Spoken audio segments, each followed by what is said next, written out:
ये देख रहे हो, ये है मैकबेरी जूनियर सिरप। यदि बच्चों में वेट कफ यानी मलगम वाली खांसी है तो उससे राहत दिलाने के लिए मैकबेरी जूनियर सिरप का इस्तेमाल किया जाता है। बात करें इस सिरप के कंटेंट्स के बारे में तो इसके अंदर लियोसल्बुटामोल, एम्ब्रोक्सोल हाइड्रोक्लोराइड और गुआफेंसिन का कॉम्बिनेशन आता है। दोस्तों, ये cough syrup alcohol free cough syrup आती है।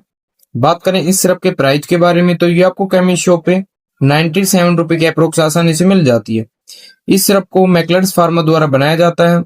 तो दोस्तों, ऐसे ही दवाएं संबंधी जानकारी पाने के लिए और हमारे साथ बने रहने के लिए चैनल को सब्सक्राइब कर लें, वीडियो को लाइक करें। Thank you.